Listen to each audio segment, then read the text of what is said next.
नमस्कार बच्चों, हम रस का अध्ययन कर रहे थे और पिछली वीडियो में हमने श्रृंगार, वीर, हास्य, रौद्र और करुण रसों के बारे में पढ़ा। आज हम पढ़ते हैं बाकी के जो रस हैं उनके बारे में। तो नंबर 1 है भयानक रस। भयानक रस किसे कहते हैं? जैसा कि नाम से ही स्पष्ट है, भयानक यानी कि जिसको देखकर भय, जिस वस्तु, व्यक्ति या घटना को देख करके भय की उत्पत्ति हो, वहां पर भयानक रस होता है। यानी जब भय नामक स्थायी भाव, विभाव, अनुभाव व संचारी भाव में परिपुष्ट होकर रस दशा को प्राप्त होता है तो भयानक रस की निष्पत्ति होती है।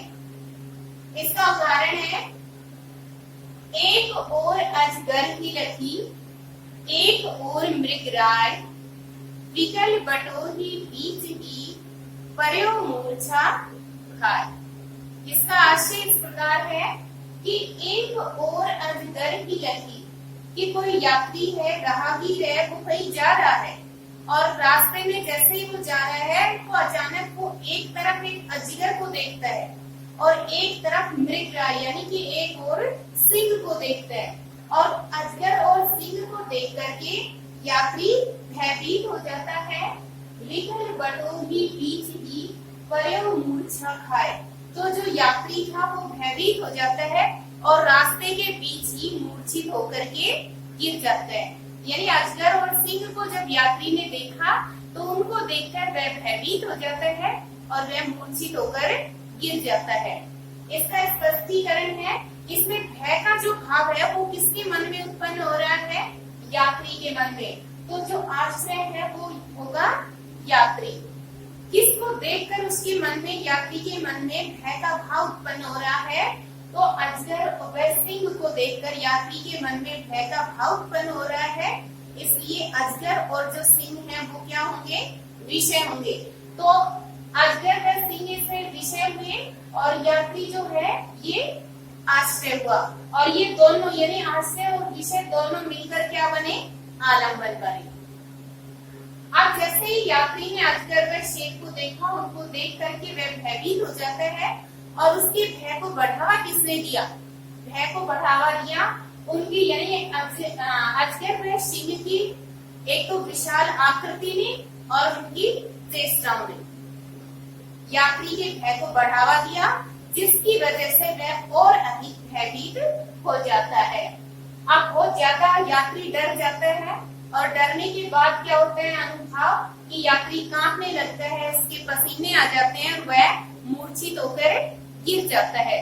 तो यात्री का कांपना, उसके पसीने आना, मूर्छित होकर गिरना, ये क्या हुए? ये हुए अनुभव। और ये जो अनुभव है, जैसे कांपना, पसीना आना, मूर्छित होना, ये अनुभव के अंतर्गत भी, सात्विक अनुभव के अंतर्गत आते हैं। इन पर आश्रय का कोई नियंत्रण नहीं होता। जैसे जो कायिक, वाचिक और आहारी अनुभव होते हैं उन पर आश्रय का नियंत्रण होता है। वैसा अगर आश्रय नहीं चाहे तो वह नहीं भी कर सकता। लेकिन यहाँ पर जब यात्री को मूर्छित होकर गिरना है तो ऐसा नहीं होगा कि वह नहीं चाहेगा तो मूर्छित नहीं होगा, यानी कि यात्री मूर्छित होकर गिर जाता है। तो इसमें संचारी भाव है विषाद और चिंता। विषाद और चिंता इसके संचारी भाव है। अगला जो रस है वो है विभत्स रस। विभत्स का मतलब होता है घृणा, ये जुगुप्सा का भाव। जैसा इसके नाम से स्पष्ट है कि जब किसी गंदी, भद्दी या अरुचिकर वस्तुओं को देखने या उनके वर्णन से मन में जो घृणा का भाव उत्पन्न होता है तो उससे विभत्स रस की निष्पत्ति होती है, या वहां पर विभत्स रस होता है। यानी कि जब जुगुप्सा नामक स्थायी भाव, विभाव, अनुभाव व संचारी भाव में परिपुष्ट होकर रस स्थिति को प्राप्त होता है तो जुगुप्सा विभत्स रस की निष्पत्ति होती है। कोई ऐसा दृश्य देख लिया जाए या किसी ऐसी घटना का वर्णन सुन लिया जाए जिससे कि मन में घृणा का भाव उत्पन्न हो जाए तो वहां पर विभत्स रस होता है।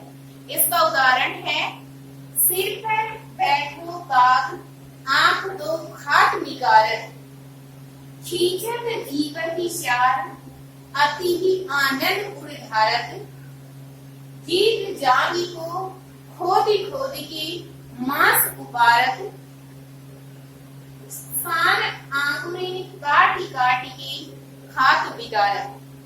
प्रस्तुत जो उदाहरण है इसमें शमशान भूमि का चित्रण किया गया है कि शमशान जो भूमि होती है उसमें क्या होता है, मुर्दे होते हैं, मांस होता है, दुर्गंध होती है, यानी कि इस तरह का वहां पर वातावरण होता है।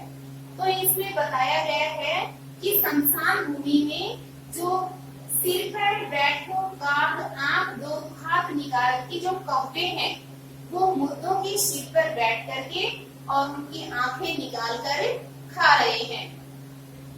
खींचत जीव की श्यार अति आनंद उधारत, और जो श्यार हैं वो मुर्दों की जीभ निकाल रहे हैं, उनकी जीभ खींच रहे हैं और ऐसा करने से ऐसा लग रहा है मानो वो अपने हृदय में आनंद धारण कर रहे हैं, बहुत ही आनंदित हो रहे हैं। गीत जांघी को खोदी खोदी की मांस उपारत, और जो गिद्ध हैं वो मुर्दों की जांघ को खोद खोद करके उनसे मांस निकाल रहे हैं। और सान आंगुरी काट काट की खात बिगारत, और जो कुत्ते हैं वो मुर्दों की उंगलियां काट काट करके खा रहे हैं। तो प्रस्तुत जो उदाहरण है उसमें शमशान जो भूमि है उसका वर्णन किया गया है और इसमें यानी ये सब दृश्य देख करके घृणा का भाव किसके मन में उत्पन्न हुआ, तो राजा हरिश्चंद्र जो यानी कि शमशान भूमि में एक नौकर के रूप में रखे गए थे, तो वहां वो जो मुर्दों से कर लेने का यानी कि मुर्दों के परिवारजनों से मुर्दा फूकने का जो कर लेने का कार्य कर रहे थे, तो उस समय उन्होंने यानी कि जो शमशान भूमि का दृश्य देखा, तो उस दृश्य को देखकर उनके मन में जो घृणा का भाव उत्पन्न हुआ उसके बारे में यहाँ वर्णन किया गया है। तो आश्चर्य कौन है इसमें, किसके मन में घृणा का भाव उत्पन्न हुआ है, राजा हरिश्चंद्र के। वैसे यानी कि ये जो काव्य पंक्तियां हैं इनके मुताबिक राजा हरिश्चंद्र के मन में घृणा का भाव उत्पन्न हुआ है। और वैसे अगर हम देखें तो ऐसी घटना अगर हम भी सुन रहे हैं या कोई भी सुनता है या देखता है, तो यानी कि प्रत्येक सुनने वाले और देखने वाले के मन में घृणा का भाव उत्पन्न होता है। लेकिन यहाँ ये कविता राजा हरिश्चंद्र से संबंधित कविता में से लिया गया है ये काव्यांश, इसलिए इसमें जो आश्रय है वो राजा हरिश्चंद्र हैं। विषय जो है यानी कि किसको देखकर राजा हरिश्चंद्र के मन में घृणा का भाव उत्पन्न हो रहा है, जुगुप्सा का भाव उत्पन्न हो रहा है, तो मुर्दे मांस व शमशान भूमि का जो दृश्य है उसको देखकर राजा हरिश्चंद्र के मन में घृणा का भाव उत्पन्न हुआ है। अब उनके मन में घृणा का भाव तो उत्पन्न हो गया, उसने शमशान भूमि का दृश्य देखा, लेकिन उनके घृणा भाव को बढ़ावा किसने दिया, तो बढ़ावा दिया गिद्ध, सियार और कुत्तों के द्वारा मुर्दों का मांस नोचना और उनको खाना। यानी कि जब उन्होंने देखा कि गिद्ध, सियार और कुत्ते मांस को नोच रहे हैं और खा रहे हैं, तो उनको देख करके और उनके मन का जो घृणा भाव था वह और अधिक बढ़ जाता है। अनुभाव क्या है कि राजा का उनके बारे में सोचना, जब राजा ऐसा दृश्य देखते हैं तो वे उनके बारे में सोचते हैं और ये उनका जो सोचना है ये हुआ अनुभाव। और इसमें संचारी भाव होगा मोह और ग्लानि, यानी मोह और ग्लानि का जो भाव है ये इसमें संचारी भाव होगा। अगला जो उदाहरण है वो है अद्भुत रस। अद्भुत रस का स्थायी भाव होता है विस्मय, यानी आश्चर्य का भाव जहाँ पर हो वहां पर अद्भुत रस होता है। यानी कि आश्चर्यजनक वस्तु, व्यक्ति या दृश्य देखकर मन में जो विस्मय का भाव जागृत होता है, तो वहां पर अद्भुत रस की निष्पत्ति होती है या वहां पर अद्भुत रस होता है। जब विस्मय नामक स्थायी भाव, विभाव, अनुभाव व संचारी भाव में परिपुष्ट होकर रस स्थिति को प्राप्त होता है तो अद्भुत रस की निष्पत्ति होती है।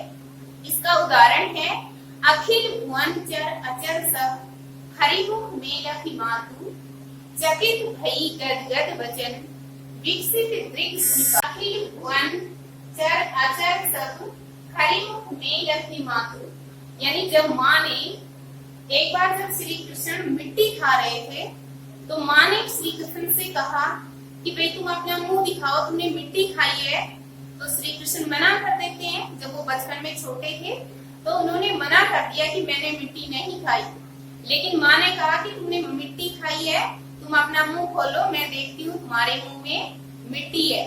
तो जैसे ही जब यशोदा माँ ने श्री कृष्ण से ऐसा कहा और श्री कृष्ण ने अपना मुंह खोला तो मुख में माँ को क्या दिखाई दिया?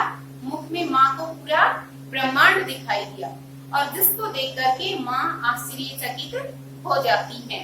तो इसमें इसका अनुवाद है अखिल भुवन चर अचर सब, कि पूरी सृष्टि चर अचर यानी जड़ चेतन सब हरि मुख में यथि मातु। जब माँ ने श्री कृष्ण के मुख में देखा, यानी जब माँ ने श्री कृष्ण के मुख में पूरा ब्रह्मांड सब चर और अचर यानी जड़ और चेतन को देखा तो माँ क्या हो गई? चकित भई गदगद वचन, यानी अपने पुत्र के मुख में ऐसा दृश्य देख करके माँ आश्चर्यचकित हो गई और विकसित दृग पुलकातु, और उसके नेत्र फटे के फटे रह गए। यानी माँ के लिए तो जो श्री कृष्ण थे वो एक सामान्य बच्चों की तरह ही बच्चे थे, लेकिन जब उन्होंने अपने पुत्र के मुंह में ऐसा दृश्य देखा तो वो देख करके माँ आश्चर्यचकित हो जाती हैं, और यशोदा माँ के जो नेत्र हैं वो फटे के फटे रह जाते हैं। इसका स्पष्टीकरण इस प्रकार है, इसमें आश्चर्य का भाव उदाहरण के अनुसार आश्चर्य का जो भाव है वो किसके मन में उत्पन्न हुआ है? वो यशोदा माँ के मन में उत्पन्न हुआ है। इसलिए आश्रय कौन है? आश्रय यशोदा है। विषय कौन है? किसको देखकर हुआ है? तो श्री कृष्ण के मुख को देख करके यशोदा माँ के मन में आश्चर्य का भाव उत्पन्न हुआ है। तो जो श्री कृष्ण है वो क्या है? इसमें विषय है। उद्दीपन विभाव क्या है? मुख के भीतर का दृश्य, यानी मुख के भीतर का दृश्य जो देख करके श्री कृष्ण के मुंह में, उनके मुख में संपूर्ण ब्रह्मांड को देख करके माँ आश्चर्यचकित हो जाती है। तो श्री कृष्ण के मुख के भीतर का जो दृश्य है ये उनको और अधिक आश्चर्यचकित कर देता है। और अनुभाव क्या है? उनकी आंखों का फैलना और वचन गदगद होना, ये क्या है? अनुभाव है।